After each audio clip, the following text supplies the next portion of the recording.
네, 화요신앙 특강 사도신경 우리는 무엇을 믿는가 함께 이렇게 공부하고 있는데요. 오늘 2강 강의를 시작하기 앞서서 제가 기도하고 저희 시작하도록 하겠습니다. 사랑하며 풍성하신 하나님, 우리 믿음의 선배들이 고백했던 귀한 신앙의 고백들을 우리가 배우고 그 귀한 고백을 함께 주님 앞에 고백하고자 이 시간 나와왔습니다.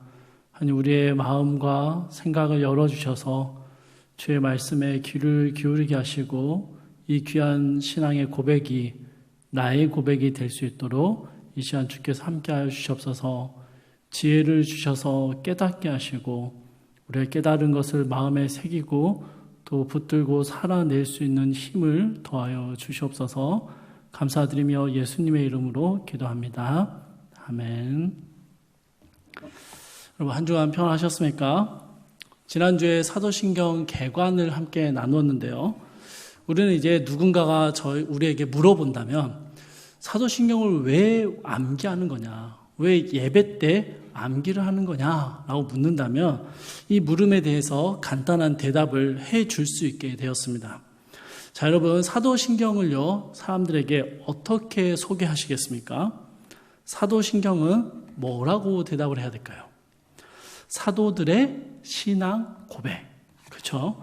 이것을 다른 말로 하면, 좀 쉽게 풀었으면 사도들의 가르침을 잘 요약한 신앙 고백이다라고 우리가 배웠습니다. 이제 어디 가서든 사도신경이 뭐냐 물으면 이렇게 대답하실 수 있는 거죠. 그럼 우리는 왜 사도신경을 예배 때 암기하고 있을까요? 왜라고 했죠? 동일한 신앙을 고백하기 위해서입니다. 사도신경은 신구약 성경의 가르침을 잘 요약한, 간결하게 요약한 신앙 고백이고, 우리는 그 신앙 고백을 동일하게 고백하면서 예배에서 암기하고 있는 것이죠.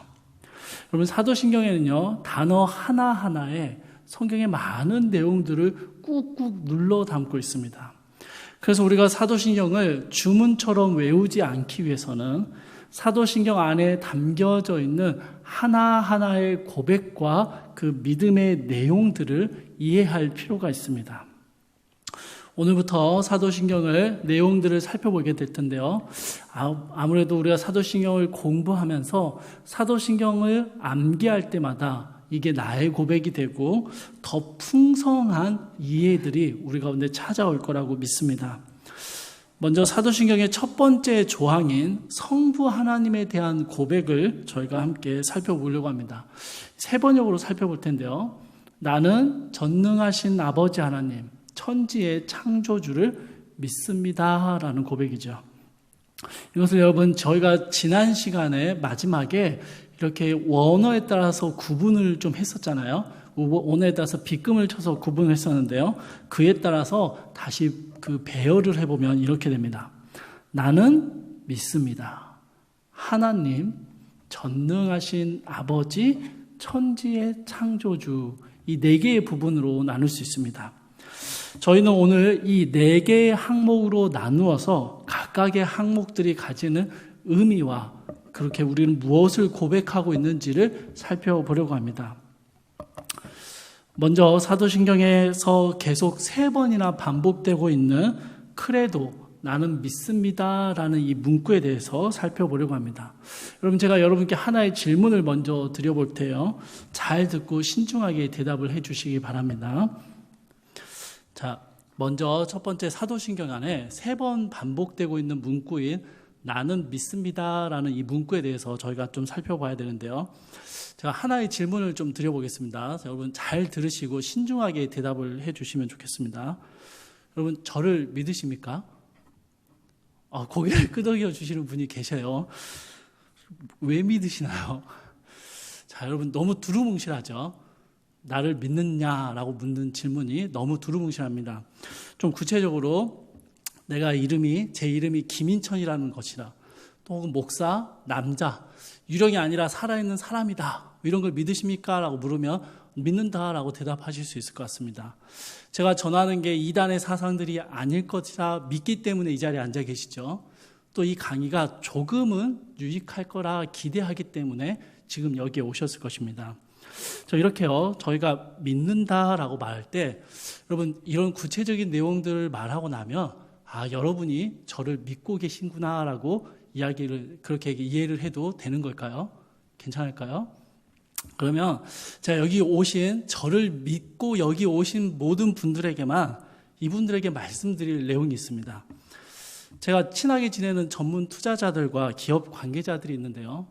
제가 얼마 전에 극비의 고급 정보를 접했습니다. 이건 아주 100% 확실한 건데요.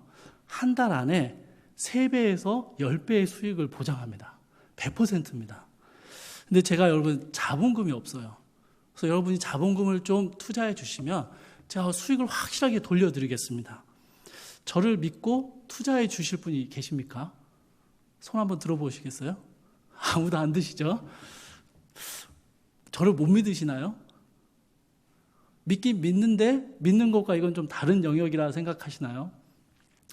여러분, 우리가 믿는다라는 표현이요, 이렇게 참 모호합니다.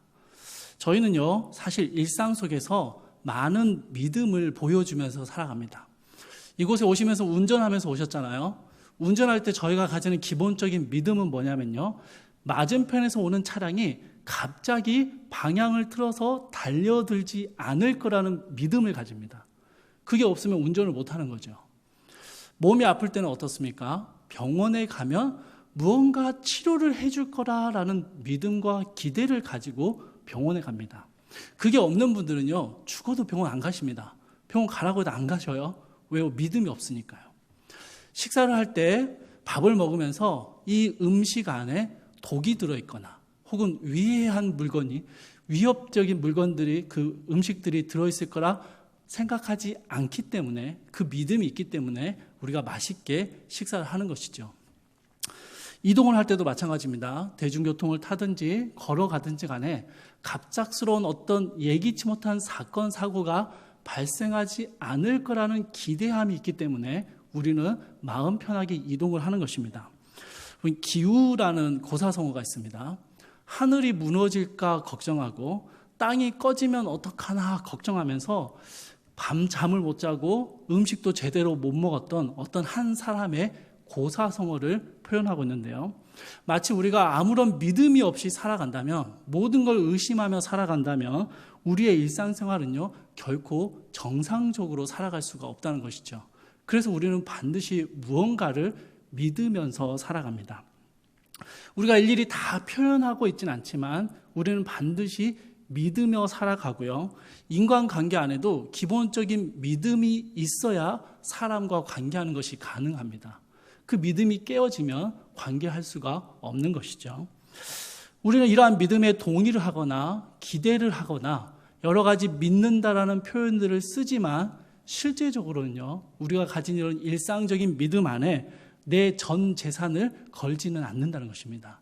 내 생명을 걸지도 않는다는 것이죠. 그럼 여러분, 사도신경에서요, 나는 믿는다라고 고백할 때 이 믿는다라는 고백은 도대체 어떤 의미가 있는 것일까요?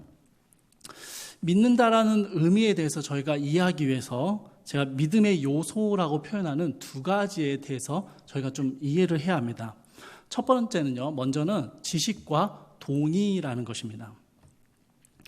요한복음 17장 3절에서는요, 영생은 곧 유일하신 참 하나님과 그가 보내신 자 예수 그리스도를 아는 것이다 라고 이야기합니다.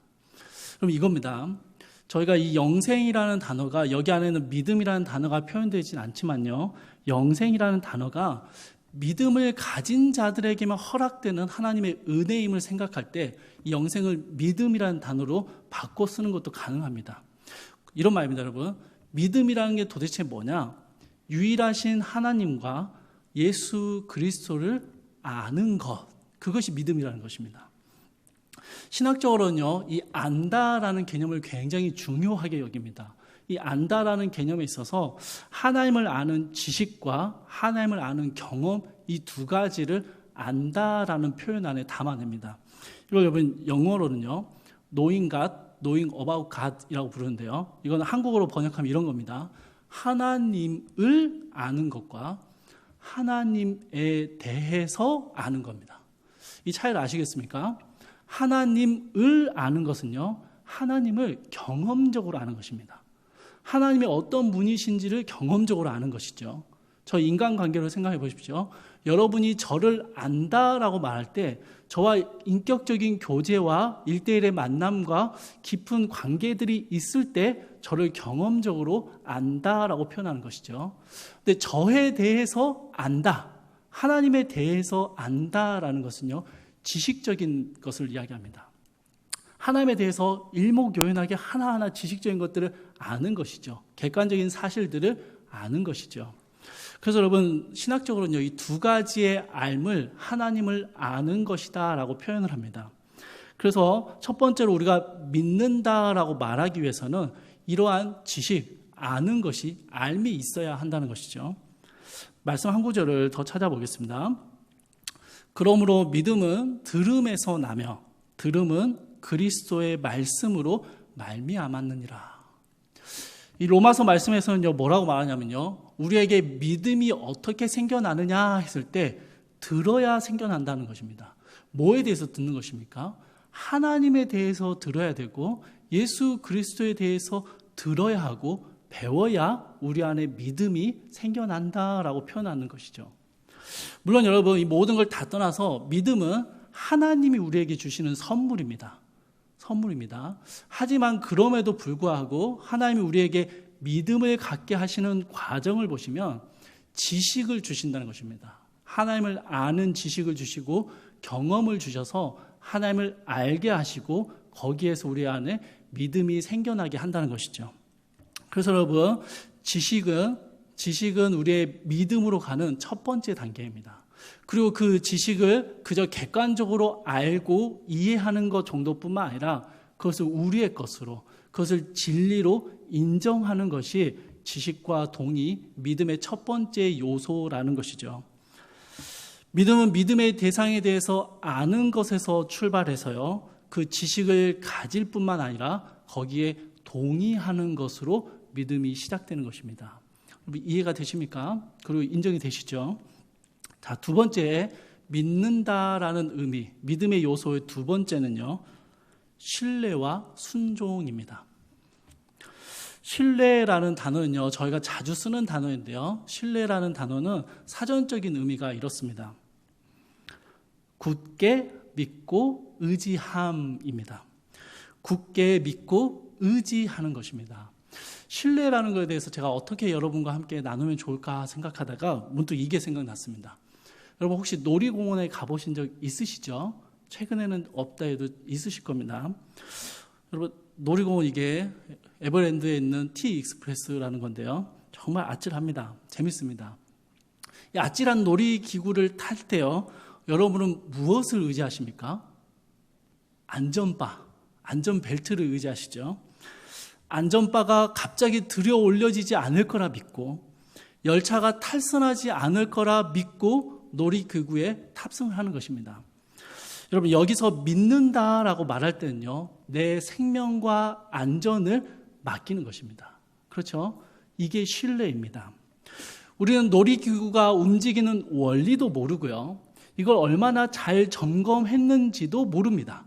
실제로는 모릅니다. 아는 게 없습니다. 그런데 믿고 의지하고 놀이기구에 탑승을 하는 것이죠. 여러분, 이게요, 신뢰하는 것입니다. 이 세상에서 가장 무서운 놀이기구 중에 하나라고 해요. 타실 수 있겠습니까? 옆에 보이시죠? 그리고 여러분, 제가 사실은 이 사진을 좀 찾아보다가 신뢰에 대해서 제일 정확하게 나오는 사진 하나 찾았습니다. 여러분, 이게 70년대 케이블카라고 합니다. 타보신 적 있으신 분들도 계실 수 있는데, 지금 같으면 이런 거 타겠습니까, 여러분? 아니죠. 근데 저기 혹시 표정이 보이시나요? 저기 타고 계신 아주머니와 할머니, 또 거기에 걸쳐 있는 아이의 표정이 보이십니까? 저게 신뢰입니다. 믿는 거예요. 믿고 그냥 맡기는 거죠. 그래서 걱정하지 않고 그냥 사진 찍고 있는 겁니다. 하나님에 대해서 알게 되었다면, 그리고 그 하나님에 대한 지식들을 받아들이고 동의했다면, 이제는 우리에게 그것을 신뢰하는 것이 필요한 겁니다. 굳게 믿고 의지하는 것이죠. 자신을 맡겨야 한다는 것입니다. 그런데 여러분, 이러한 신뢰는요, 반드시 순종이라는 행동으로 나타나게 되어 있습니다. 자, 지우고요. 여러분, 저를 한번 보십시오. 여러분이 치료제가 개발되지 않은 어떤 병에 걸렸다고 한번 생각해 보십시오. 그런데 어느 날 그 치료제를 누군가 개발을 한 것입니다. 지금 코로나처럼요. 치료제가 있다는 소식을 저희가 듣게 됩니다. 저희가 듣게 됐습니다. 전혀 모르고 살다가 치료제가 있어 라는 소식을 듣게 된 겁니다. 질병의 고통을 안고 살아가다가 그 치료제가 개발되었다는 소식을 들었고 그 치료제에 대해서 열심히 알아보기 시작합니다. 더 많은 정보들을 찾아내고 이 치료제가 진짜 효과가 있었는지 그 사례들을 살펴보기 시작합니다. 그리고는요, 정확한 지식들을 다 갖춘 다음에 이 치료제는 정말로 내 병을 고칠 수 있는 효과가 있는 치료제다라는 것을 인정하게 됩니다. 치료제의 존재와 치료의 과정을 알게 되었고요. 거기에 동의하고 믿게 되었다는 것입니다. 그러면 여러분, 이제 병이 치료되게 될까요? 치료될까요? 아니죠, 여러분. 아닙니다.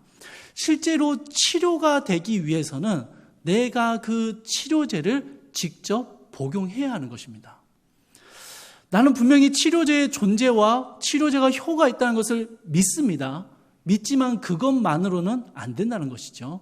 알고 신뢰하는 것만으로는 안 되고요. 그것을 순종함으로 먹어야 한다는 것입니다.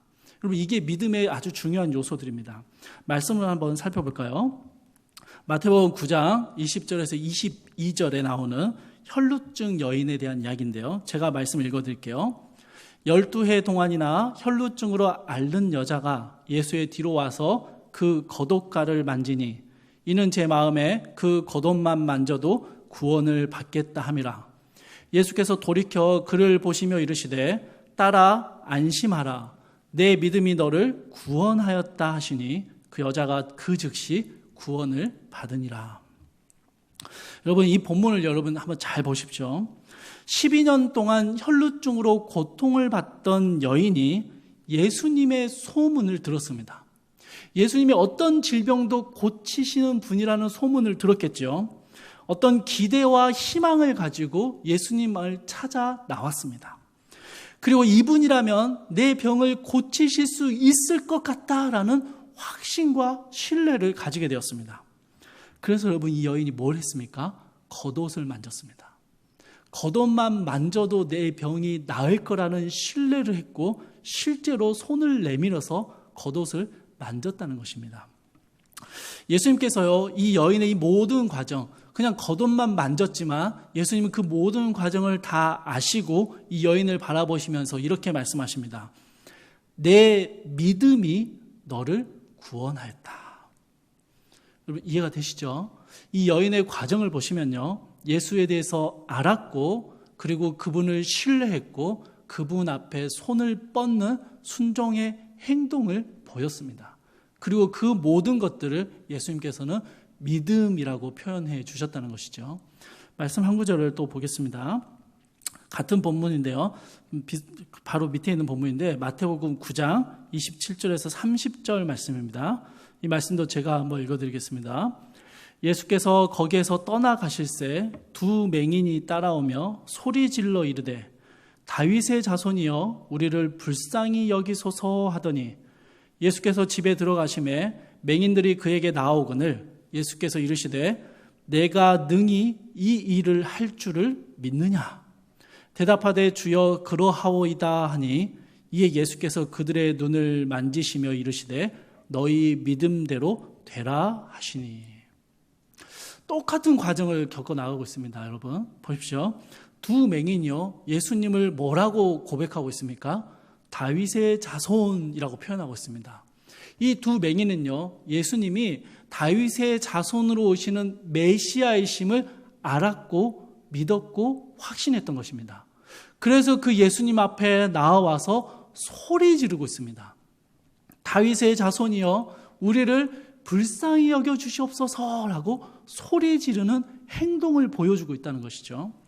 그리고 예수님께서 집으로 들어가시자 그들도 따라 들어갑니다. 예수께서 내가 능히 이 일을 할 줄을 믿느냐라고 물으셨습니다. 이건 다른 말은요, 내가 너희를 고칠 수 있다라고 너희는 정말 그렇게 알고 있고 생각하고 확신하느냐라고 물으시는 겁니다. 그러자 이 두 맹인이 그렇다라고 대답을 합니다. 그러자 예수님께서 그들에게요, 믿음대로 되라라고 이야기하십니다. 여러분 이해가 되시죠? 이 일련의 과정들, 성경에 나와 있는 이 사례들의 과정들을 보면요, 믿는다라는 게 도대체 뭐냐? 믿는다라는 것은 아는 것이고, 그리고 확신하는 것이고, 순종하는 것입니다. 이 믿음의 요소들이 다 같이 있어야 믿음이 된다는 것이죠. 믿음 하면요, 떠오르는 성경 구절이 있으십니까? 히브리서 11장, 믿음하면 빠질 수 없는 히브리서 11장이 있습니다. 히브리서 11장에 나오는 수많은 믿음의 사람들을 보시면요, 여러분 동일한 공식처럼 믿음의 요소들이 나타나는 것들을 보게 됩니다. 아브라함을 생각해 볼까요? 아브라함은요, 죽은 자를 다시 살리실 수 있는 하나님에 대해서 알았습니다. 그래서 그는 하나님의 약속을 신뢰했고 말씀을 순종하여 이삭을 제물로 드릴 수 있었습니다. 그리고 하나님은 이런 아브라함의 모습을 믿음이라고 말씀하셨고 그를 믿음의 조상이 되게 하셨습니다. 다니엘은 어떨까요? 다니엘은요, 하나님만이 진짜 섬길 유일한 대상이 되심을 알았습니다. 하나님에 대해서 알았습니다. 그 하나님을 신뢰했고요, 왕의 명령에도 불구하고 하나님께 기도하는 행동과 순종을 보여주었습니다. 하나님의 도우심을 신뢰하며 사자굴로 담대히 들어갔던 것이죠. 그리고 하나님은 다니엘의 믿음을 기꺼이 받으셨고 다니엘에게 놀랍게 역사하셨던 것입니다. 사랑하는 성도 여러분, 성경에 나타나는 수많은 믿음의 사례들, 믿음의 사람들의 이야기들, 혹은 우리가 살아오면서 우리 믿음의 선조들의 이야기들을 다 그 사례들을 모아보면요, 다 비슷합니다. 동일한 게 있습니다. 알고 신뢰하고 순종하는 것입니다. 이 중에 한 가지라도 빠지면요, 온전한 믿음이라고 부르기가 어렵습니다. 하나님을 안다고 말하면서, 하나님이 어떤 분인지 안다라고, 믿는다라고 말하면서 그분을 신뢰할 수 없다면 우리의 믿음은 참된 믿음이라고 말할 수 없다는 것이죠. 하나님을 알고 신뢰한다라고 말하면서 하나님의 말씀에 기꺼이 순종하는 행동을 보이지 못한다면 그럼 그거 역시 우리의 믿음이 온전하다라고 말할 수 없다는 것입니다. 그래서 여러분, 사도신경에서요, 나는 믿습니다 라고 고백할 때는요, 이 믿음의 요소들을 기억하셔야 됩니다. 그냥 입술로 고백하고 인정하고 동의하는 정도가 아니라 그것을 신뢰하고 순종함으로 행동하겠다라는 믿음의 고백이 담겨 있어야 된다는 것이죠. 자, 나는 믿습니다 해서 믿는다라는 이 표현을 봤는데요, 한 가지만 더 저희가 보면은 나는이라는 표현입니다. 이 사도신경은요, 공동체 전체가 함께 했던 방식으로, 공동체 전체의 신앙 고백으로 흘러내려왔습니다. 지금도 저희가 예배 시간에 우리 함께 사도신경으로 신앙 고백하겠습니다 라는 표현으로 사도신경을 함께 암기합니다.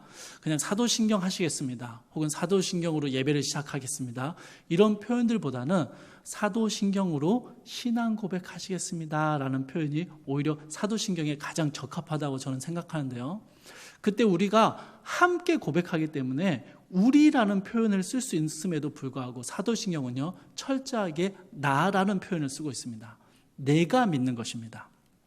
여러분, 이게 무슨 의미일까요? 개인적인 고백이라는 것입니다. 엄마가 하기 때문에 따라하는, 어쩔 수 없이 따라하는 고백이 아니라는 거예요. 엄마가 외우라고 해서 그냥 어쩔 수 없이 외우는 그런 고백이 아니라는 것이죠. 내가 개인적으로 하나님 앞에 한 인격으로 드리는 고백이라는 것입니다. 그래서 여러분, 저 사진이 보이십니까? 남들 다 이쪽으로 하는데 혼자 이쪽으로 하고 있는 그 군인 한 명 보이십니까? 동그라미 되어 있는. 남들은 다 아니라고 해도, 남들은 다 틀렸다고 해도 나는 믿습니다. 나는 이렇게 고백합니다. 라고 나 개인의 고백을 하는 것이 사도신경에 나오는 모습입니다. 두 번째는요, 반복적인 결단을 하는 것입니다. 여러분, 사도신경은 신앙 고백입니다. 그러면 저희가 딱 한 번, 예수님을 영접할 때 한 번 하면 되는 거 아닐까요? 근데 매주 합니다. 매주 합니까? 매일 합니다. 새벽 예배 오시는 분들은 매일 합니다. 매일같이 똑같은 사도신경을 우리가 암기하다 보니까 사도신경으로 신앙 고백하겠습니다 하면 여러분 성도님들 자세가 딱 어떤지 아십니까? 바로 눈을 감습니다. 그리고 암기하는 거죠. 그냥 암기합니다. 근데 여러분 이건 그 팁인데요. 혹시 새벽 예배 오셔서 혹은 그 본 예배에서 사도신경으로 신앙 고백하실 때 한번 눈을 떠서 담임 목사님 한번 봐보십시오. 담임 목사님이요, 성경책 맨 앞을 펼쳐놓고 읽으십니다. 그렇게 하시는 분들이 꽤 있으세요. 근데 저는 그게 정답이라고 생각은 안 하지만 그렇게 하시는 이유에 대해서 공감을 합니다. 그냥 암기하듯이 눈을 감아야만 떠오르는 그런 암기가 아니라 그냥 보고 읽으면서 그 문자 하나하나를 다시 한번 곱씹는 시간들을 갖는 것이죠. 실제로 여러분 사도신경을 암기하실 때 그렇게 펼쳐놓고 혹은 앞에 나와 있는 PPT를 보시면서 해보십시오. 좀 의미가 달라질 겁니다. 뭐 보고 하면은 못 외운 사람 같아서 좀 창피하고 뭐 그렇게 생각하실 수 있는데 전혀 그렇지 않습니다. 보고 하는 것이 오히려 더 유익할 때가 참 많습니다. 그래서 여러분 반복적으로 우리가 계속 외우고 암기하는 이유는요, 나는 믿습니다. 나는 동의합니다. 나는 신뢰합니다. 나는 순종합니다. 라는 이 믿음의 고백을 계속해서 결단하는 것입니다. 그냥 주문 외우듯이 아무 감흥 없이 그냥 흘러보내는 게 아니라 다시 이 사도신경을 암기하면서 다시 한번 내 안에 굳은 결단을 하는 것이죠. 여러분 그런 말 들어보셨죠? 평생 다이어트. 다이어트 평생 합니다. 평생. 다이어트는 그냥 평생 하는 거죠. 뭐 실패하죠. 매번 실패하면서도 다시 시작합니다. 오늘부터 다시, 내일부터 다시. 여러분 사도신경이 마치 그와 같습니다. 다시 결단하는 거예요. 다시 신뢰하기로, 다시 순종하기로 결심하는 것입니다. 실패하고 또 다음 예배 때 다시 한번 결단하는 것입니다. 이게 사도신경을 반복해서 우리가 암기하는 이유라는 것이죠. 그리고 여러분 사도신경에서 나는 믿습니다 라고 말할 때는요, 이것은요 그냥 어떤 공동체적인 믿음에 동의한다 정도가 아니라 내가 이 믿음을 행하겠다라는 결심을 담아내는 것입니다. 나는 믿습니다 라는 이 말에는 이 행함이 있는 믿음을 보이겠다라는 결심을 담아낸다는 것입니다. 성경에 나오는 수많은 믿음의 사람들의 이야기를 하면서 저희가 알고 신뢰하고 순종하고 행동했다라는 표현들을 사용했습니다. 여러분 아는 것은 굉장히 중요합니다. 이건 출발점입니다. 하나님을 알아야 믿을 수 있습니다. 그런데요, 알긴 아는데 신뢰하고 순종하지 않는다면 그건요 믿음이라고 표현하기가 좀 어렵습니다. 여러분 나는 믿습니다. 난 하나님을 믿습니다 라고 고백하는데 신뢰와 순종, 결단이 들어있지 않다면요 마치 이런 것과 같습니다. 나는 UFO를 믿습니다 라는 말이나 다를 바가 없습니다. 그래서 성경은요 이렇게 이야기합니다. 야고보서 1장 22절에서는요 야고보 기자가 이렇게 이야기합니다. 너희는 말씀을 행하는 자가 되고 듣기만 하여 자신을 속이는 자가 되지 말라. 무슨 말입니까? 아무런 결단과 결심 없이, 아무런 행동 없이 나는 믿습니다 라고 믿음을 고백하는 것은요 그냥 내 자신을 믿는 자처럼 속이는 모습이라는 것입니다. 그냥 듣고 인정하고 아 그렇구나 하고 신뢰하고 끝내버린다면 내 자신을 믿는 자라고 속이면서 살고 있다는 것입니다. 스스로를 속이고 있다는 것이죠. 또 야고보서 2장 17절에서는요 이렇게 표현합니다. 이와 같이 행함이 없는 믿음은 그 자체가 죽은 것이라. 저는 사실 여기에서 조금 위로를 얻습니다. 왜냐하면 행함이 없는 믿음은 믿음이 아니다, 아니면 그거는 거짓이다 이런 표현을 하지 않았고요. 죽은 믿음이다 라고 표현하기 때문입니다. 믿음은 믿음이라는 겁니다. 하나님을 알고 있고 신뢰하고 있다면 그게 믿음이 전혀 없다라고 말하기는 어렵다는 것이죠.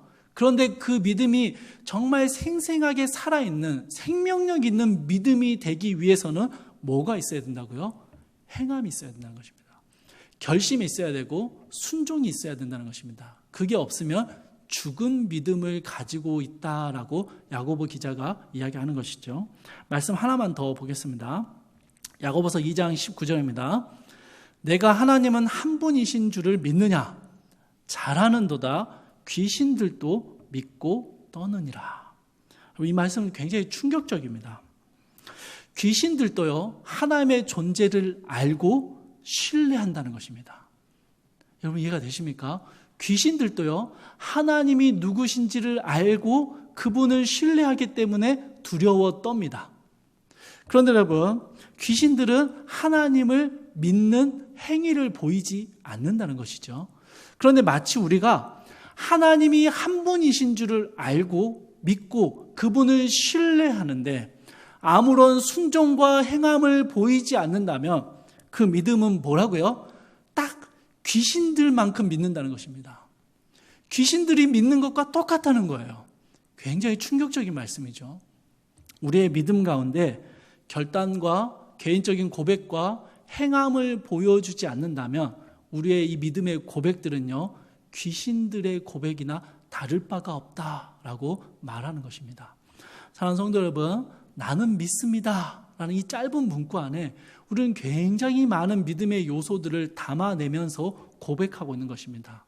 이 고백을 우리가 정말로 하기 위해서는요, 내가 나의 믿음에 대한 고백, 내가 아는 하나님, 그분을 신뢰하고 순종하겠다는 결단을 담아내야만 할 수 있는 고백이 나는 믿습니다라는 고백이라는 것이죠. 자, 저희가 나는 믿습니다라는 한 문구를 가지고 지금까지 설명을 드렸고요. 두 번째로 저희 믿음의 대상이 되시는 하나님에 대해서 함께 살펴보겠습니다. 하나님에 대해서는요, 너무 방대합니다. 그래서 굉장히 압축시켜서 아주 간단한 내용만을 살피고 넘어가도록 하겠습니다. 먼저 하나님의 이름에 대해서 여러분이 좀 이해를 하시는 게 이후의 내용을 듣는 데 도움이 되실 건데요. 하나님의 이름은 일반적으로 여러 가지로 좀 나오는데요. 압축시키면 두 가지로 표현을 하는 게 가능할 것 같습니다. 첫 번째는 하나님, 이 구약 성경의 용어로는 엘로힘이라는 단어입니다. 이것은 여러분 우리가 흔히 말하는 갓, 신, 그냥 하나님, 어떤 신적인 존재를 의미하는 단어라고 이해를 하시면 됩니다. 두 번째는요, 여호와라는 단어입니다. 이 단어는 출애굽기 3장 14절에서 처음 등장했던 단어인데요. 하나님께서 자신의 이름을 설명해 주시면서 모세에게 스스로 있는 자라고 표현을 하십니다. 이게 그대로 이 히브리어 원어로 표현을 하면 읽으면요, 에호바, 여호와라는 단어입니다. 그래서 여호와라는 단어가 여기에서 나왔는데요. 여호와라는 단어는 우리 성경에서요, 로드, 주, 주인 그런 단어로, 주님 그런 단어로 번역이 되었습니다. 그래서 여러분 성경을 전체를 읽으시면서요, 하나님 그리고 여호와라는 단어가 혼용돼서 나오는 것들을 많이 보시게 될 겁니다. 대부분 이 두 가지로 번역을 했습니다. 하나님의 이름에 대해서요. 물론 이외에도 여러 가지의 이름들이 있으십니다. 하지만 우리가 이 두 가지의 이름만 잘 알고 계셔도 성경을 읽으면서 이것은 어떤 의미로 쓰셨구나, 어떤 의미로 이 단어가 쓰였구나라는 것을 좀 이해하실 수 있습니다. 여러분 이 정도로 하나님의 이름에 대해서는 간략하게 보고 넘어가겠습니다. 이제 하나님에 대해서 저희가 한 가지 더 짚고 넘어가야 되는 게 있습니다. 삼위일체 하나님에 대한 이야기입니다. 그럼 삼위일체를 이해하십니까? 많은 신학자들도 솔직하게 말해서 아직 나도 잘 모르겠다라고 표현하는 게 삼위일체입니다. 그래서 인간의 지혜로 이해할 수 없는 신비이기 때문에 하나님의 신비라고 표현하기도 합니다. 여러분 삼위일체는요, 한마디로 말하면 이겁니다. 세 위격이 동일한 하나의 본질을 가지고 있다라는 표현이 삼위일체입니다. 그래서 삼위일체, 이게요, 세 위격이 하나의 본질을 가졌다라는 표현입니다. 그냥 우리는 이 정도로만 이해하고 있으면 괜찮을 것 같습니다. 이 정도로만 알고 계셔도 괜찮을 것 같습니다.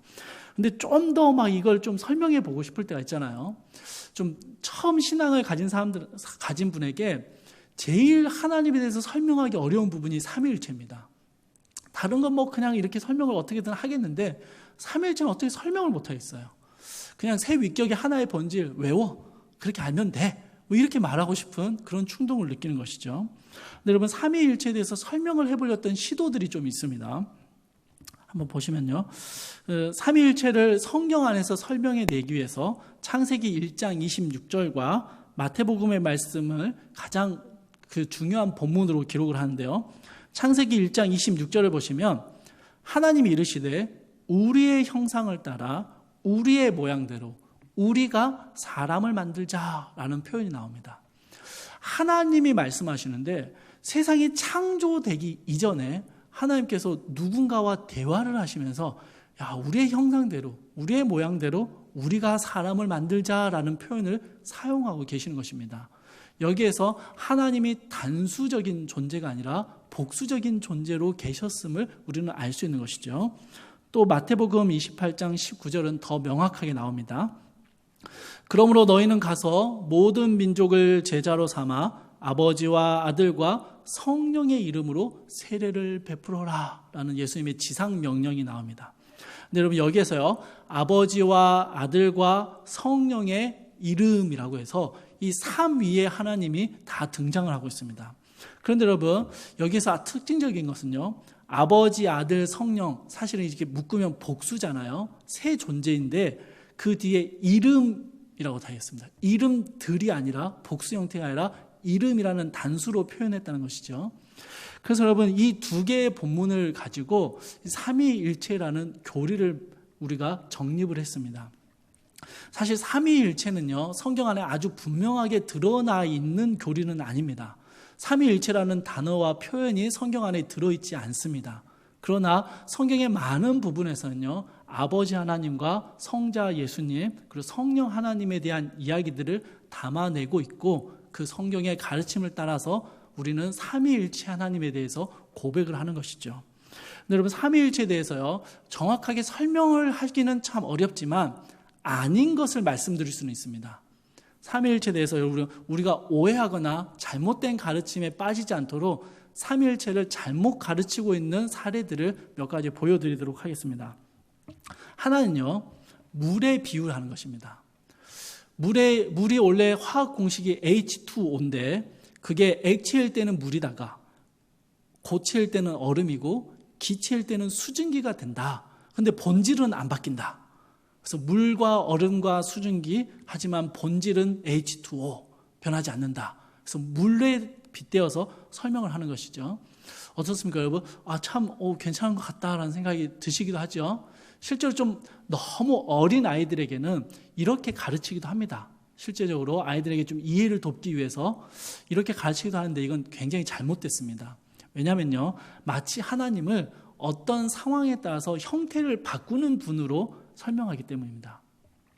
같은 동일한 조건 하에서 물과 얼음이 한꺼번에 존재할 수 없는 것처럼 하나님이 함께 존재하지 못하고 어떨 때는 옷을 바꿔 입는 거죠.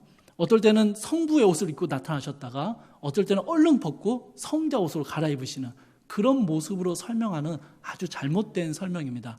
이단들에서 이런 설명들을 많이 합니다.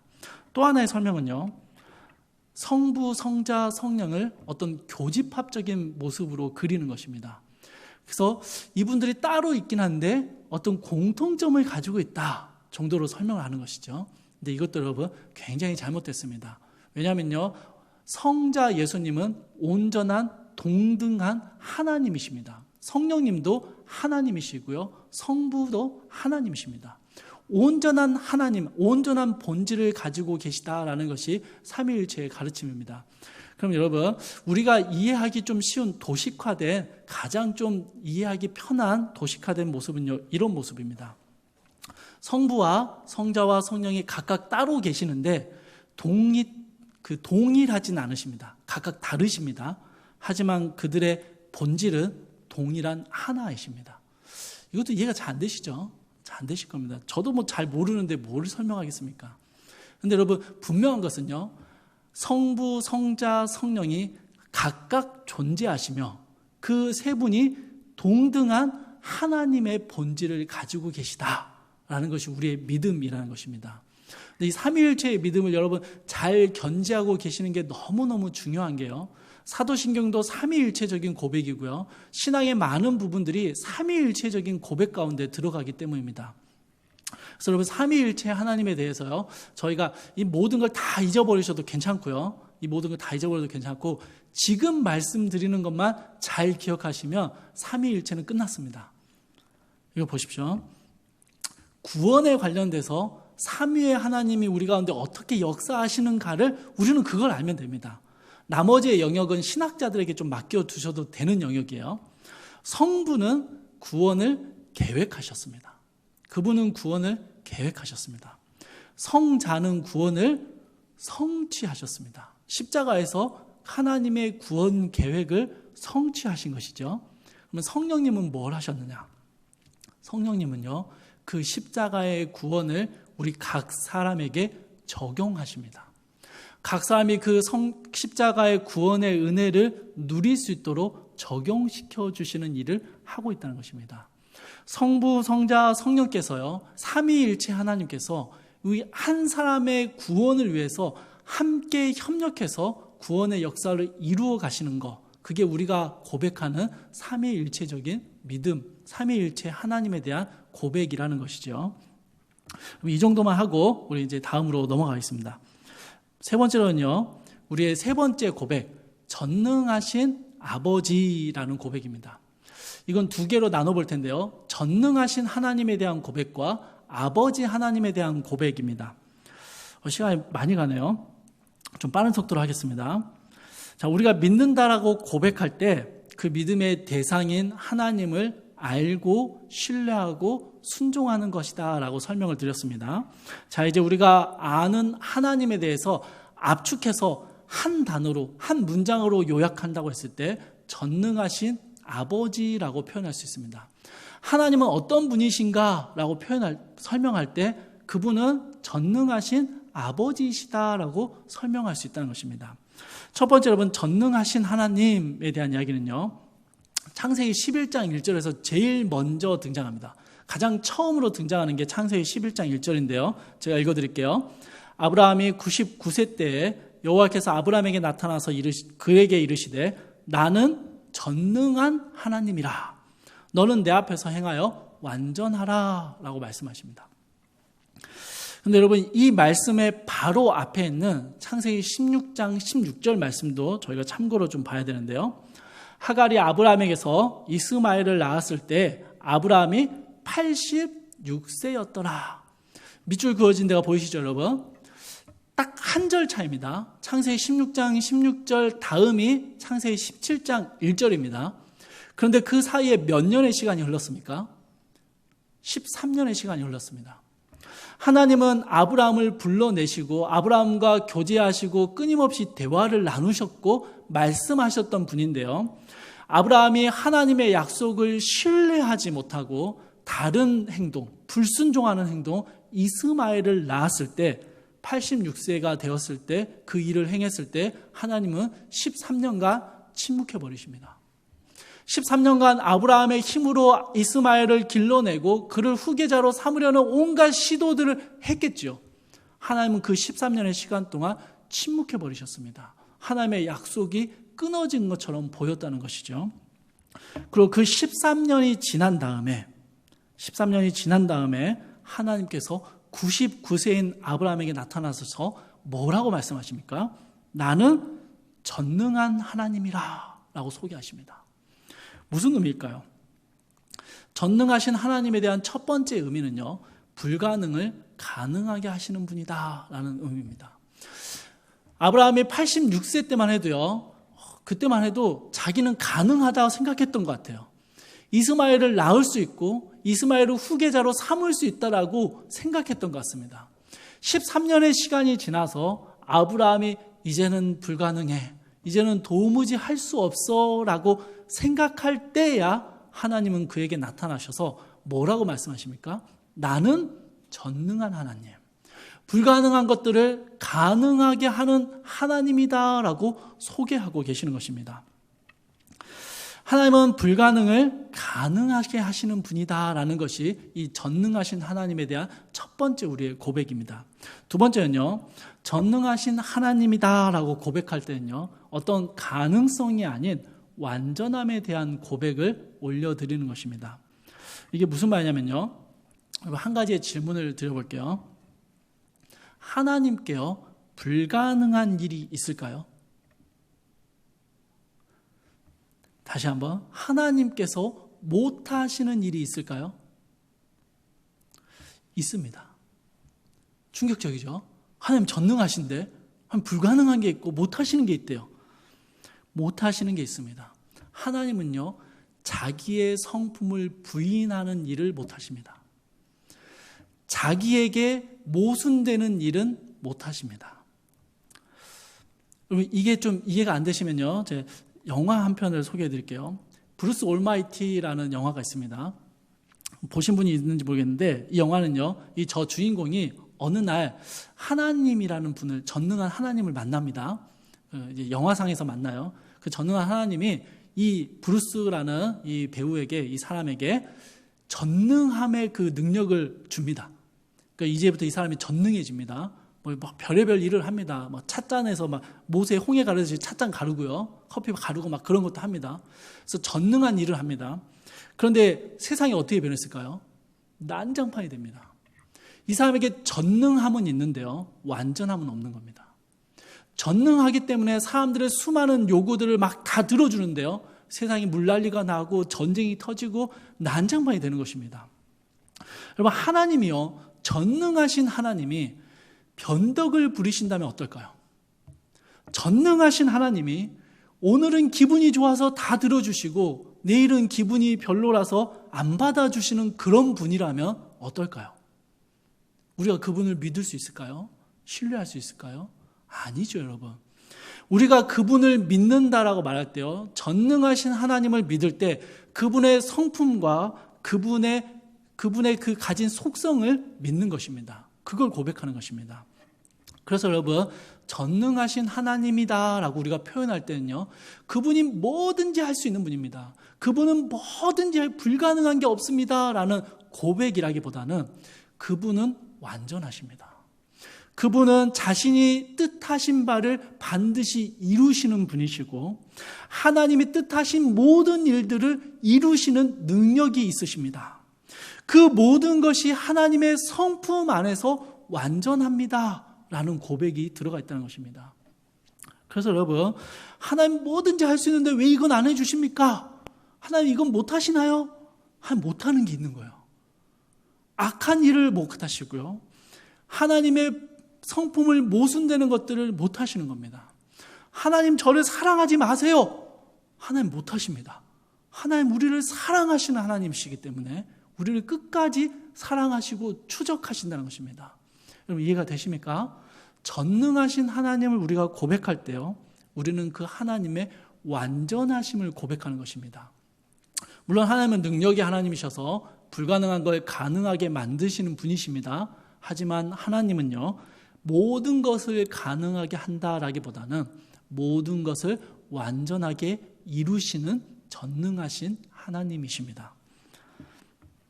전능하신 하나님을 고백할 때 우리의 또 하나의 세 번째 고백은요, 능력이 아닌 주권에 대한 고백입니다.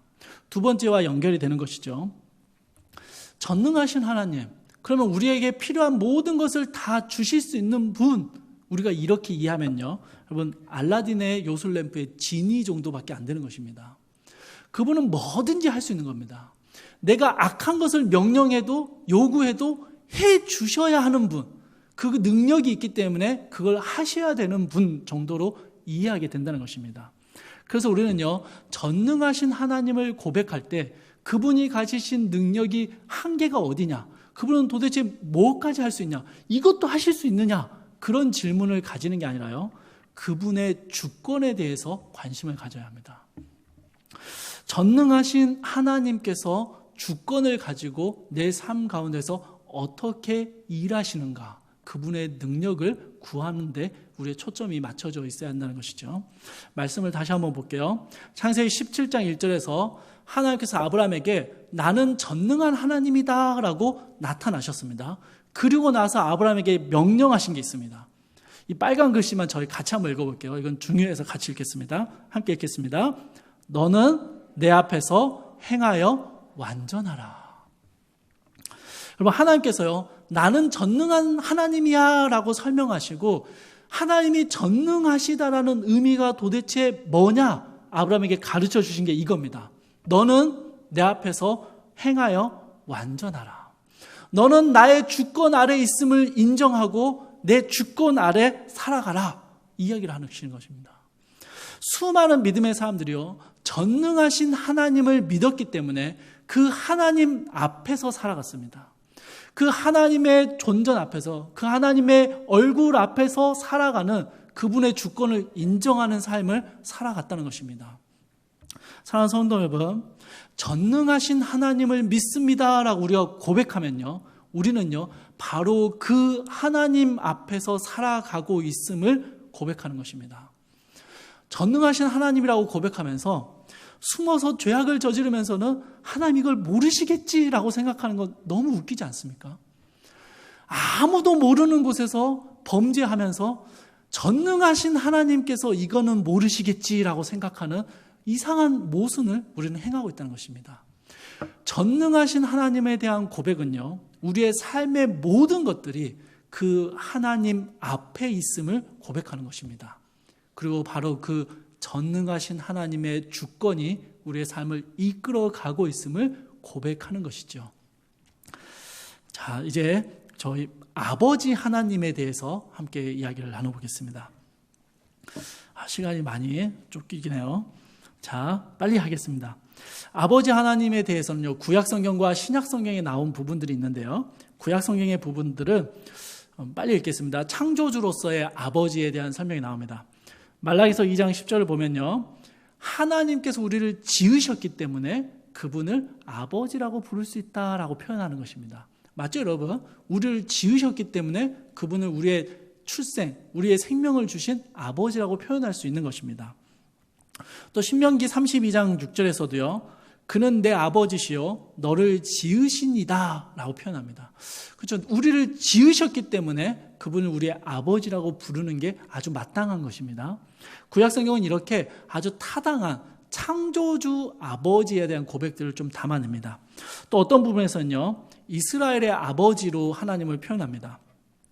나는 이스라엘의 아버지요라고 하나님께서 말씀하십니다.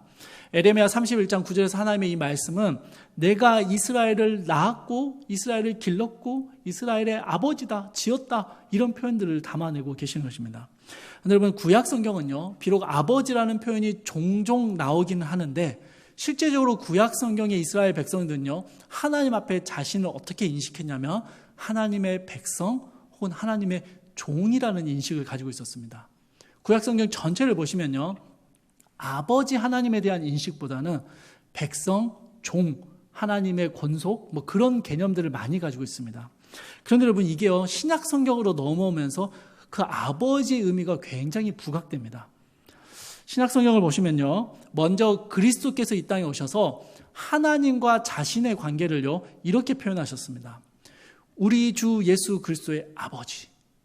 이 사도 바울은 하나님을 가리켜서 주 예수 그리스도의 아버지시다라고 표현하고 있습니다. 요한복음 곳곳에서는요, 예수님께서 자신을 아버지와 아들의 관계로 하나님과의 관계에 대해서 정말 많이 설명하십니다. 내가 아버지를 사랑하고 내가 아버지의 뜻대로 왔고 아버지의 뜻대로 행하고 있고 아버지도 나를 사랑하신다, 이런 표현들이요, 요한복음 곳곳에 정말 많이 담겨 있습니다. 예수님은 자신을 하나님의 아들이라 소개하셨고 하나님이 나의 아버지가 되신다라고 고백하셨습니다. 이게 그리스도께서 하나님과의 관계가 성부와 성자의 관계로 맺어져 있음을 성경 곳곳이 증거하는 것이죠. 이제 여기까지 좀 빨리 왔고요. 지금부터가 중요합니다. 그러면 아버지 하나님이 원래는 예수 그리스도가 부르셨던 이름이에요. 예수 그리스도가 하나님을 향해서 아버지라고 부르셨던 이름입니다. 그런데 우리가 하나님을 아버지라고 고백하고 있는 것입니다. 어떻게 이게 가능해졌느냐? 믿는 자들을 양자로 삼아 주셨기 때문입니다. 이게 굉장히 중요한 겁니다. 믿는 자들을 양자로 삼아 주셨기 때문에 우리가 하나님을 아버지라고 고백하는 것입니다. 말씀을 몇 구절 찾아볼게요. 로마서 8장 14절에서 17절을 보시면요, 하나님의 영으로 인도함을 받은 사람들을 하나님의 아들이라 표현하고요, 이것을 양자의 영을 받았다라고 표현합니다. 다른 어려운 말로 생각하지 마시고요, 하나님이 우리를 양자로 삼아 주셨다라는 표현입니다. 그래서 이제는 우리가 하나님의 자녀가 되었다라고 표현하는 것이죠. 여러분, 이게요, 하나님이 주신 놀라운 은혜입니다. 또 말씀 한 구절 볼게요. 예수님께서 우리에게 기도를 가르쳐 주시면서 첫 구절을 뭐라고 가르쳐 주셨습니까? 하늘에 계신 우리 아버지라고 부르라고 하십니다. 하늘에 계신 하나님, 당신의 이름이 거룩히 여김을 받고 우리를 좀 도와주시고 우리 죄를 사해 주십시오라고 기도하는 게 아니라 아버지께 기도하는 것입니다. 우리로 하여금 너희는 이제 하나님을 아버지라 불러도 된다라고 말씀해 주신 것이죠.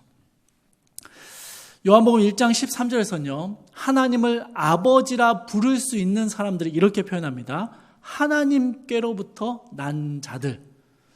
좀 다른 말로 하면 여러분, 하나님을 믿는 사람들입니다. 하나님 믿는 사람들. 하나님을 알고 신뢰하고 순종하는 사람들은 하나님의 자녀가 되었다, 하나님의 양자가 되었다라고 표현하는 것이죠. 신약성경에서 예수 그리스도로 인하여 우리는 하나님을 아버지라 부르게 됩니다. 그런데 이 양자됨에 대해서 여러분과 어떻게 설명을 나눌까 하다가 제가 이 양자됨에 대해서요, 정말 이것보다 더 정확한 예화를 본 적이 없습니다. 여러분, 혹시 이게 영화 포스터더라고요. 혹시 영화를 보신 분은 없으시죠? 옛날 영화인 것 같아요. 사랑의 원자탄. 누구의 이야기인지 아십니까? 아시죠? 손양원 목사님이라는 분의 이야기, 일대기, 그 아주 중요한 그 삶의 어떤 일부분들을 기록한 것이 사랑의 원자탄이라는 영화입니다. 근데 손양원 목사님께서요, 유명한 게 뭐냐면 두 아들을 죽인 그 범인을 그 법정에서 용서해달라고 탄원서를 막 내고요, 그 범인, 두 아들을 죽인 살인범을 양자로 삼아서 유명하십니다. 양자로 삼아버리신 거죠. 근데 이 손양원 목사님의 막내 따님이 계십니다.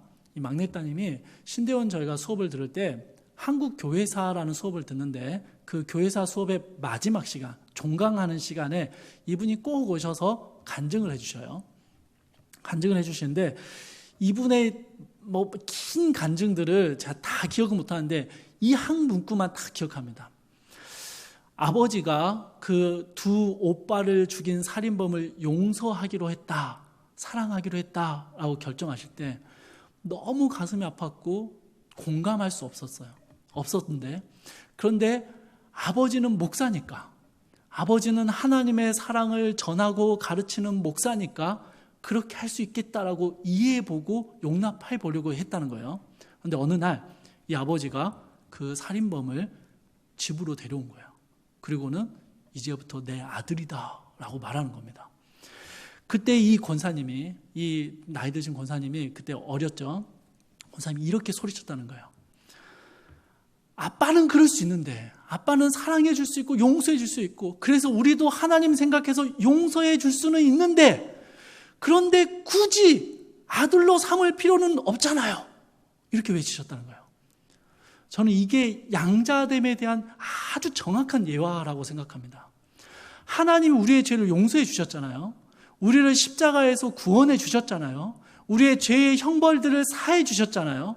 하나님은 사랑이시니까, 하나님은 우리를 창조하신 아버지이시니까, 우리를 창조하셨고 우리를 구원해 주시는 분이시니까 하나님은 그럴 수 있다 쳐요. 하나님 우리를 용서해 주실 수 있다 쳐요. 하나님 우리를 사랑하셨으니까 그렇게 했다라고 친다는 겁니다. 그런데 우리를 하나님의 자녀로 삼아 주실 필요는 없었다는 거죠. 그래서 여러분, 양자됨을요, 신학적으로는 이렇게 표현합니다. 덧붙여진 은혜라고 표현합니다. 필요하지 않았던, 아니 우리에게 주지 않으셨어도 됐던, 물론 구원 역시 그렇지만 하나님이 우리를 구원하시기로 작정하셨다면 그냥 구원만 해주셔도 됐는데 하나님은 거기에다가 양자됨이라는 은혜를 덧붙여 주셨다는 것입니다. 사랑하는 성도 여러분, 우리가 하나님을 아버지라고 부를 수 있게 된 거는요, 놀라운 하나님의 은혜가 덧붙여져 있는 것입니다. 우리를 그냥 구원만 해주시고 내버려 두셔도 되는데 하나님의 자녀로 삼아주시는 양자됨의 은혜를 우리가 알고 고백하는 것이죠. 그게 하나님을 아버지라 부르는 우리의 고백 가운데 담겨있는 우리의 믿음의 고백입니다.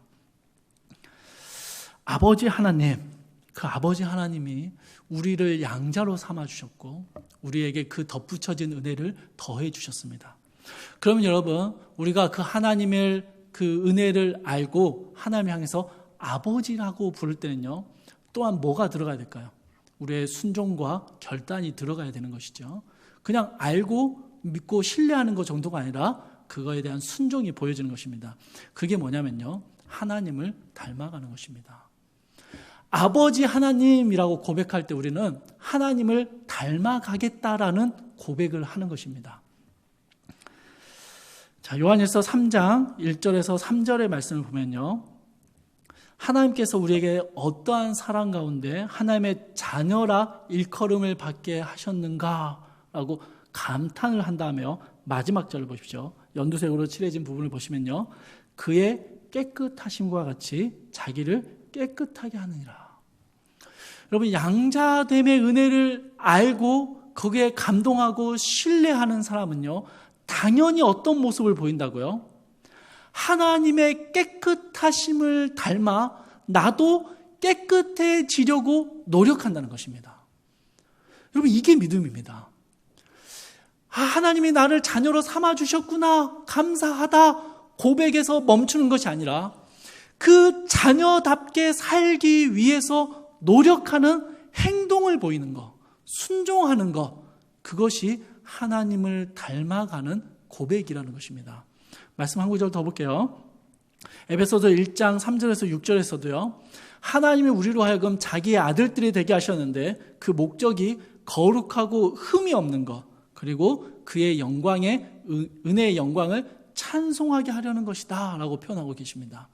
이걸 뭘요? 하나님이 우리 사용하려고 그러셨구나, 하나님 나를 그냥 사랑한다고 말씀하시더니 결국에는 여기저기 봉사도 하고 섬기고 이것저것 하라고 부르셨구나, 이런 말이 아니고요, 하나님이 우리를 아들 삼아주시는 목적이 하나입니다. 하나님을 닮아가게 하는 것입니다. 하나님의 영광을 우리 자녀들도 누리게 하는 것, 그게 하나님이 우리를 자녀 삼으신 목적이었다는 것입니다. 자, 갈라디아서 4장 7절의 말씀을 보시면요, 이제 하나님이 우리를 하나님을 닮아가고 하나님의 그 영광을 우리도 누릴 수 있는 자녀로 삼아주셨는데요, 그 자녀들에게 주신 놀라운 특권이 있습니다. 갈라디아서 4장 7절을 보시면 우리는 이제 아들인데 아들이면 하나님으로 말미암아 유산을 받게 될 것이다 라고 설명하시는 겁니다. 여러분, 하나님의 유산을 우리가 받게 된답니다. 별로 놀랍지 않으시죠? 하나님이 가진 유산이 뭔지 모르니까, 그죠? 근데 하나님이 가진 그 유업이 뭔지를 안다면 하나님이 우리를 자녀 삼아 주셨고 그냥 양자로 삼아 주신 것 정도가 아니라 재산도 상속해 주신다. 놀라운 것입니다. 그냥 아들로만 삼아 주셔서 그냥 먹여주시고 재워주시기만 해도 감사한데, 그것만 해도 감당할 수 없는 은혜인데 친아들처럼 하나님의 유산을 상속시켜 주시겠다는 것입니다. 이게 놀라운 특권이죠. 놀라운 특권입니다. 그런데 여러분, 로마서 8장 17절에서는요 또 이런 표현을 합니다. 자녀는 상속자인데, 하나님의 상속자인데 그리스도와 함께 한 상속자가 되었는데 그 영광스러운 상속을 받기 위해서는 뭐도 함께 받아야 된다? 고난도 함께 받아야 된다. 그럴 줄 알았어. 세상에 공짜가 어디 있어? 그죠? 하나님의 그 영광스러운 유산을 얻기 위해서는 하나님 잘 모시라 이거 아닙니까? 그죠? 잘 모시면 유산 줄게 이 말씀 하시는 거 아닙니까? 라고 생각하실 수 있습니다. 그럼 그게 아닙니다. 하나님의 그 유산, 하나님의 유업의 그 어마어마한 하나님의 상속자가 되기 위해서는 우리 역시 그 상속의 무게를 견뎌내야 한다는 것입니다. 예수 그리스도께서 하나님의 그 놀라운 구원의 계획을 성취하시기 위해서 그 깊은 고난의 십자가를 지셔야 했던 것처럼 우리 역시 그 영광을 바라보면서 현재의 고난을 예수 그리스도의 상속자로서 하나님의 상속자로서 살아가는 그 고난의 삶을 기꺼이 견뎌낼 수 있다라는 말씀을 하시는 겁니다. 아, 내가 상속자인데 왜 삶이 이래? 내가 하나님의 유업을 받았는데 내 삶은 왜 이래? 라는 게 아니라 내가 하나님의 유업을 가지고 있기 때문에 현재의 어려움을 거뜬히 이겨낼 수 있는 힘을 가지게 된다라는 말씀을 하신다는 것입니다. 여러분 혹시 이 드라마 보셨습니까? 저는 드라마를 보지 않았는데요. 이 드라마에 들어가 있는 이 문구를 제가 정말 감동 깊게 봤습니다.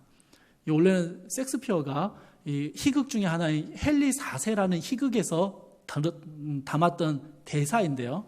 왕관을 쓰려는 자 그 무게를 견뎌라 라는 의미입니다. 하나님의 어마어마한 유산을 우리가 받는데 대가를 치르는 게 아닙니다, 여러분. 그 어마어마한 유산이 있기 때문에 이 땅의 삶을 살면서 고난과 핍박과 어려움과 넘어짐과 실패를 견뎌낼 수 있다는 것입니다. 무슨 의미인지 아시겠습니까? 다시 말씀드릴게요. 하나님의 상속을 받기 위해서는 고생하고 고난받고 하나님 잘 섬겨야 이 상속을 받는다. 그 얘기를 하시는 게 아니고요. 하나님의 이 어마어마한 유산을 우리가 가지고 있기 때문에 이 땅의 삶을 살면서 어떤 고난이 와도 견뎌내라 라는 말씀을 하시는 겁니다.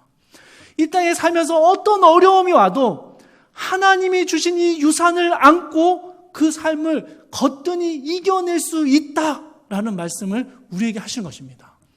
그래서 하나님이 우리를 자녀로 삼으시고 우리에게 그 유산을 허락해 주셨다는 것입니다. 자, 그래서 여러분, 우리가 이 하나님의 유산을 받고 이 어마어마한 유산을 받고 이 땅의 삶을 견뎌 나가면서요, 우리가 나아가야 할 방향이 어디 있냐? 하나님을 닮아가는 것에 있다는 것입니다. 이게 우리의 고백이라는 것이죠.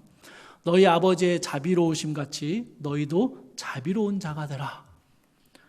너희가 전에는 어둠이더니 이제는 주 안에서 빛이라. 빛의 자녀들처럼 행하라. 여러분, 이건요, 하나님께서 야, 이제 너네는 믿는 자니까 믿는 자처럼 좀 살아. 너네 이렇게 안 살면 혼나. 뭐 이런 의무와 책임을 주시는 게 아닙니다. 여러분, 우리가 하나님 아버지를 고백할 때요, 하나님 아버지라고 고백하기 위해서 우리가 해야 할 어떤 책임과 의무에 대한 이야기들을 많이 듣는데요. 실제로 성경은 이것을요, 책임과 의무로 말씀하시는 거 맞지만 더 큰 의미로는요, 하나님을 닮아가는 거, 하나님을 향한 방향성을 가질 수 있는 거, 그게 우리가 하나님 아버지를 닮은 자녀이기 때문이다 라고 말해주는 겁니다. 이건 어마어마한 특권이고요, 하나님이 주신 축복입니다. 빛의 자녀들처럼 행해라. 왜요? 왜 그렇게 할 수 있습니까? 우리가 하나님의 자녀로 하나님의 유산을 상속받았기 때문에, 그 하나님을 닮아갈 수 있는 힘을 주셨기 때문에 우리는 이 땅 가운데 빛의 자녀로 살아가는 아주 자연스러운 믿음의 모습을 보이게 된다는 것입니다. 사랑하는 성도 여러분, 하나님 아버지에 대한 이 고백 안에 정말 많은 의미들이 담겨 있습니다. 꾹꾹 눌려져 있습니다. 오늘 우리가 살펴보는 이 많은 의미들을요, 하나하나 다 이해하긴 어렵겠지만, 다 받아들이긴 어렵겠지만, 여러분 분명하게 우리가 무엇을 믿는지, 이 믿음의 고백 가운데 얼마나 많은 결단과 순종의 행동들을 담아내야 하는지를 여러분 다시 한번 고민해 보시는 시간이 되었으면 좋겠습니다. 자, 이제 한 가지만 더 잠깐 쉬었다 가는 코너예요. 물론 14분밖에 안 남았지만, 왜 꼭 하나님 아버지인가? 왜 꼭 하나님 아버지인가? 하나님 어머니는 안 되나? 이런 질문 혹시 가지신 분이 있습니까? 이런 질문 혹시 가지신 분은 강의가 끝나고 잠깐 남아서 보충 공부를 해야 됩니다. 이런 질문을 하는 사람들이 있습니다. 여기에 대한 우리의 답변이 이렇습니다. 하나님께서 남성형의 이미지를 사용하기는 하셨어요. 성경에서 그렇게 사용하십니다. 하지만 하나님의 성별을 의미하는 것은 아닙니다. 영이신 하나님께서 우리와 교제하시는 인격성에 대한 것을 표현하시는 표현이지 하나님의 성별을 말하는 것은 아닙니다. 영이신 하나님은 성별이 없으십니다. 그런데 여러분, 이걸요, 하나님의 교회, 저희 배달의 옆에 있는 하나님의 교회, 거기서는 하나님의 성별로 이해합니다. 아버지 하나님이 있는데 어머니 하나님이 없다는 게 말이 안 된다. 그래서 어머니 하나님을 만들어냈습니다. 전혀 잘못된 해석이죠. 잘못된 이해죠. 성경을 정말 자기 멋대로 해석하는 것입니다. 아버지 하나님은요, 엄마들이 뭐 이렇게 섭섭해할 이유가 전혀 없고요, 인격적인 하나님에 대한 고백입니다. 그리고 물론 구성적이고 모성적인 우리를 사랑하시는 하나님에 대한 고백도 담겨 있는 것이죠. 자, 이제 마지막입니다. 천지의 창조주에 대한 이야기를 해야 합니다. 시간이 얼마 없는데 빨리 하겠습니다. 태초에 하나님이 천지를 창조하시니라 라는 창세기 1장 1절의 말씀이 창조주 하나님에 대한 이야기를 담아내고 있습니다. 근데 여러분, 창세기가 언제 쓰였을까요? 혹시 아십니까?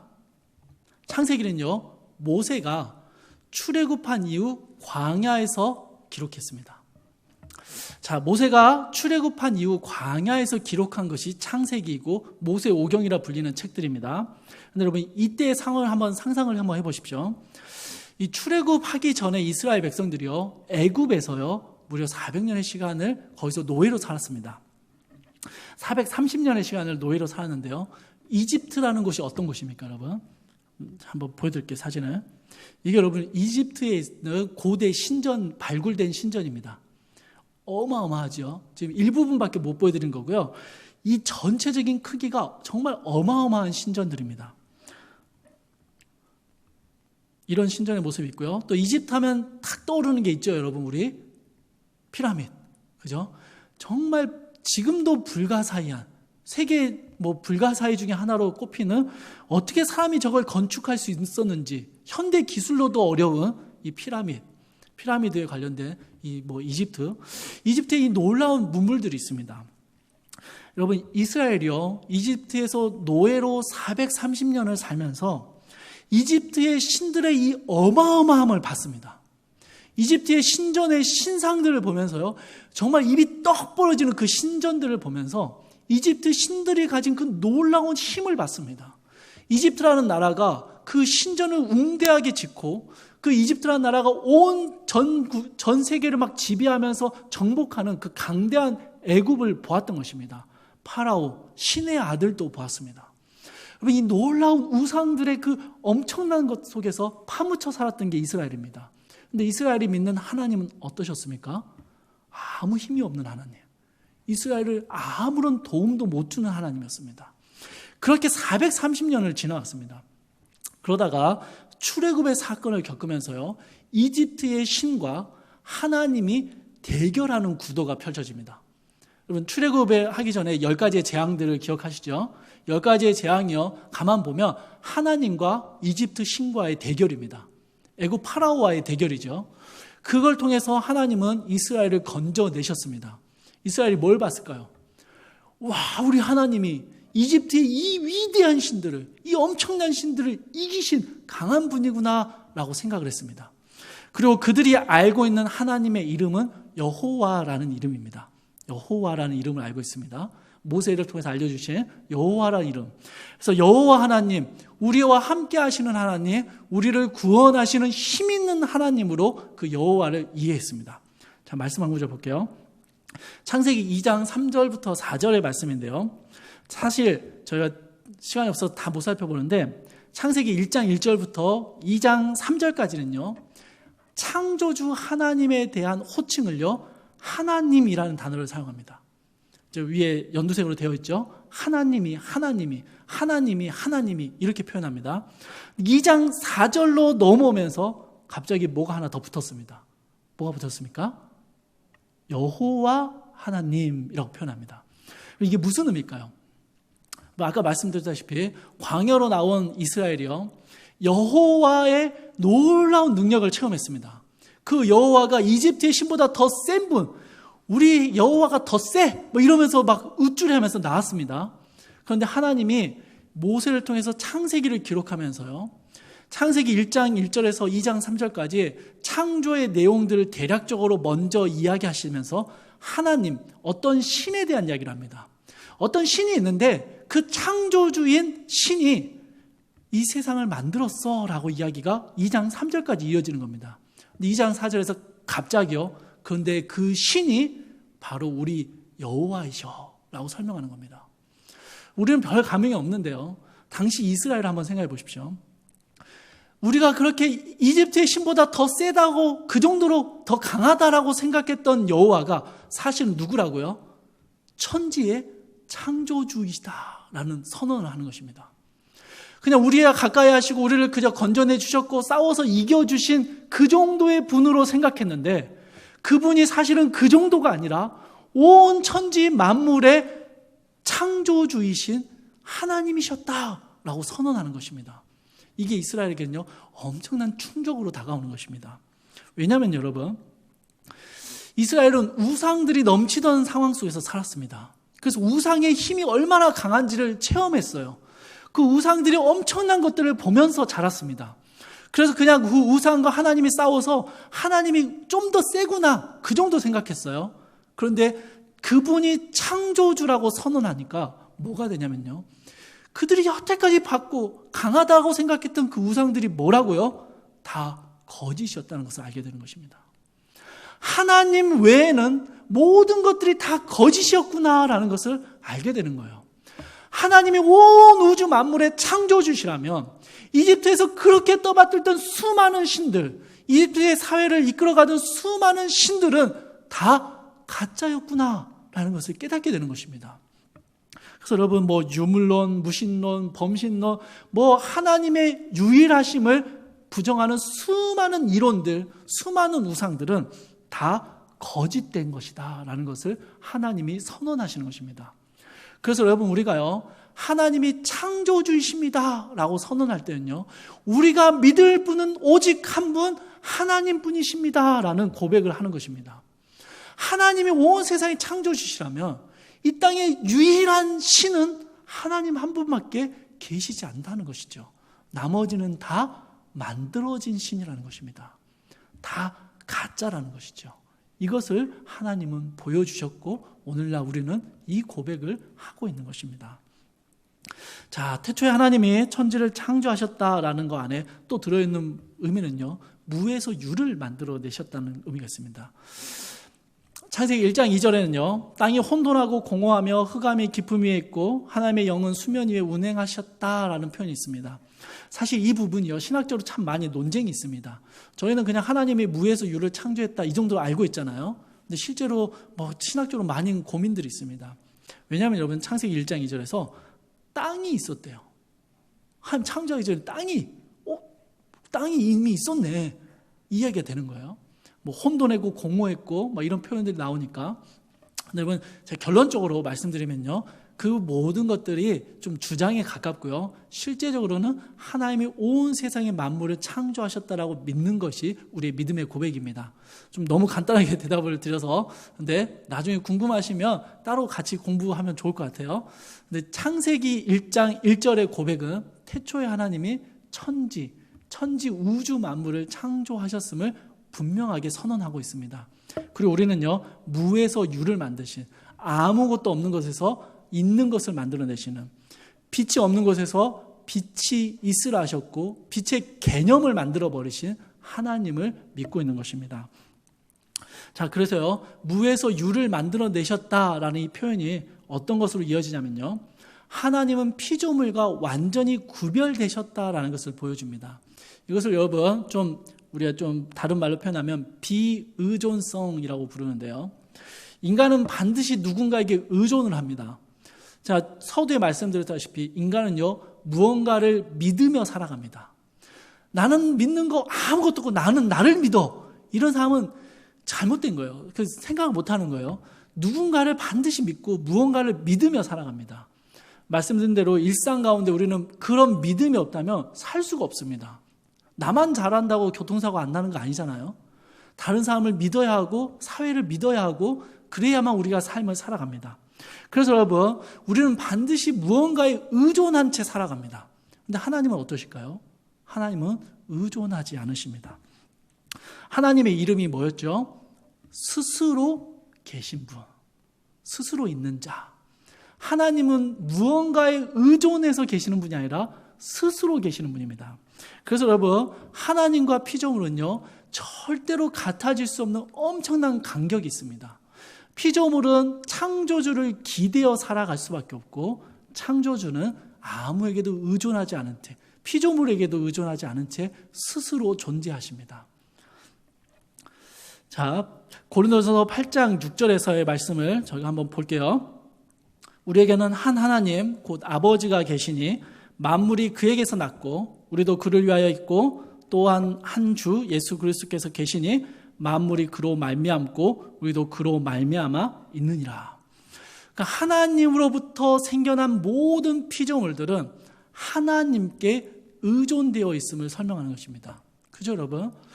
우리가 무언가를 만들 때 그거는 철저하게 만든 자에게 의존되어 있습니다. 그 사람에게 목적과 의도와 그 사람이 가진 생각들이 투영되고 있는 것이죠. 자, 이제 여러분, 하나님께 우리가 철저하게 의존되었다. 하나님은 비의존성을 가지고 계시지만 피조물인 우리는 하나님께 철저하게 의존된 삶을 살아간다라고 했을 때 나오는 개념이요, 하나님의 보존하심입니다. 하나님의 보존하심을 다른 말로 표현하면 섭리라고 표현할 수 있을 것 같습니다. 자, 말씀을 보겠습니다. 시편 104편 말씀인데요. 다 읽진 않고요. 여러분, 색칠된 부분만 보십시오. 주께서 주신즉 받고 손을 펴신즉 만족하고 주께서 숨기신즉 떨고 호흡을 거두신즉 먼지로 돌아간다. 여러분, 뭡니까? 하나님이 여전히 인생 가운데, 피조물들 가운데 일하고 계시고 역사하신다는 겁니다. 하나님이 주시면 받는 거고, 하나님이 펴시면 만족하는 거고, 하나님이 숨기시면 떠는 것이고, 하나님이 거두시면 먼지가 되는 게 이 세상의 피조물의 세계라는 것이죠. 하나님은 여전히 보존하고 계시고 여전히 개입하고 계시다라는 것입니다. 말씀 하나를 더 볼게요. 마태복음 10장 말씀인데요. 유명한 말씀이죠. 참새 2마리가 막 팔리는데 하나님께서 허락하지 않으시면 그 하나도 땅에 떨어지지 않는다라고 말씀하십니다. 또 말씀이요. 로마서 11장 36절 말씀은요. 만물이 주에게서 나오고 주로 말미암고 주에게로 돌아감이라 라고 설명합니다. 로마서 11장 36절 말씀 여러분 잘 보시면요. 주님으로부터 나왔고 주님이 보존하셨고 다시 주님께로 돌아가는, 여러분, 모든 만물의 생겨남과 유지됨과 그 마지막을 하나님과 다 연결되어 있음을 설명하고 있습니다. 그러니까 여러분, 하나님이 이 땅을 보존하시고 붙들어 가고 계시다라는 것이 하나님의 섭리에 대한 고백입니다. 그래서 여러분, 우리가요, 하나님은 천지의 창조주이십니다라고 고백할 때는요, 하나님이 이 땅을 모든 걸 만드신 분이다라는 고백 이후에 하나님의 섭리에 대한 고백입니다. 하나님이 모든 것을 주관하고 계시고 모든 것을 이끌어 가고 계심을 믿는 것입니다. 하나님을 신뢰하는 것이죠. 자, 창조주 하나님에 대한 고백은요, 그래서 이렇게 정의를 내릴 수 있을 것 같습니다. 하나님의 주권과 하나님의 소유권에 대한 고백이라고 설명할 수 있을 것 같습니다. 하나님이 모든 세상을 창조하신 이 주권자이시라면, 그리고 그 모든 만물을 보존하시는 분이라면, 우리가 살아가는 삶에서 하나님은 여전히 주권을 행하고 계시며 우리의 삶을 소유하고 계시다라는 것을 고백하는 것이죠. 자, 이제 마무리하겠습니다.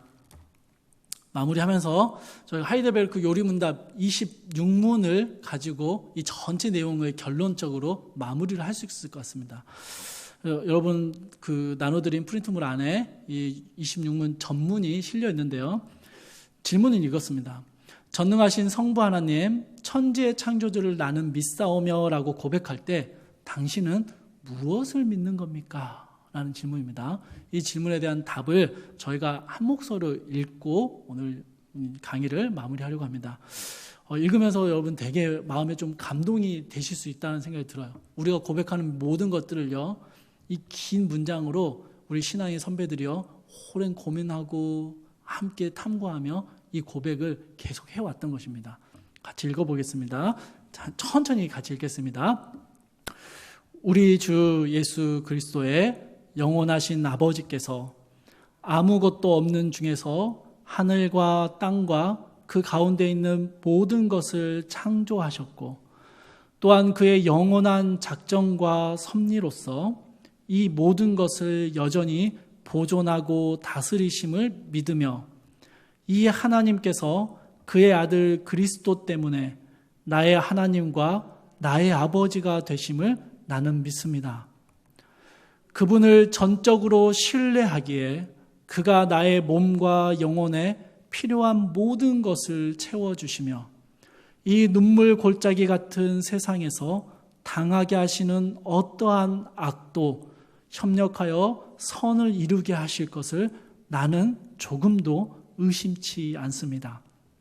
그는 전능하신 하나님이기에 그리하실 수 있고 신실하신 아버지이기에 그리하기를 원하십니다. 여러분, 제가 1시간 반 이렇게 강의한 것보다 이거 한번 읽는 게 오히려 우리의 마음에 사도신경 첫 번째 고백이, 선배들이, 우리 믿음의 선조들이 어떠한 마음을 담아서 고백했는지를 알 수 있는 가장 좋은 교과서인 것 같습니다. 그럼 집에 가셔도요, 하이델베르크 요리문답 26문의 이 답을 한번 콕 씹어서 한번 읽어보십시오. 그러면 정말 큰 감동이 있습니다. 하나님께서 우리에게 이 귀한 신앙의 고백을 사도신경으로 할 수 있도록 허락해 주셨고, 첫 번째 고백, 내가 믿는다는 고백, 그분이 전능하신 아버지시라는 고백, 그분이 천지의 창조주이시라는 이 고백이, 여러분 우리가요 신앙 고백을 하는 동안에 우리가 이 의미를 다 이해하지 못해도 분명하게 한 가지, 마지막으로 결론적으로 한 가지, 하나님을 믿는다는 것, 하나님을 아는 것이고 그분을 신뢰하는 것이고 그분의 말씀에 순종하는 행동을 보이는 것이다 라는 이 믿음의 고백을 우리가 하고 그렇게 살아낼 수 있는 힘을 얻을 수 있으면 좋겠습니다. 자, 이상으로 마치겠습니다. 자, 마무리 기도하고 마무리하겠습니다. 사랑하나 풍성하신 하나님, 우리에게 귀한 이 신앙의 고백을 배울 수 있는 기회를 주셔서 감사합니다. 부족한 자가 전한 말씀이 혹여나 하나님 잘못된 것이 있다면 하나님 지워주시고, 우리 마음 가운데 새겨주신 귀한 믿음의 고백과 결단들이 있다면 이제 우리가 믿음의 고백을 할 때 그냥 입술로 고백하는 것에서 그치지 않고 우리의 결단하며 순종하는 모습을 보일 수 있도록 이 시간 우리 마음을 굳게 하여 주시옵소서. 우리는 믿습니다. 전능하신 아버지 하나님을 믿고 천지의 창조주이신 하나님을 믿습니다. 그 하나님을 믿는 믿음을 보이며 그 믿음을 가지고 살아가는 귀한 성도의 삶이 될 수 있도록 주여 우리를 붙들어 주시옵소서. 감사드리며 예수님의 이름으로 기도합니다. 아멘.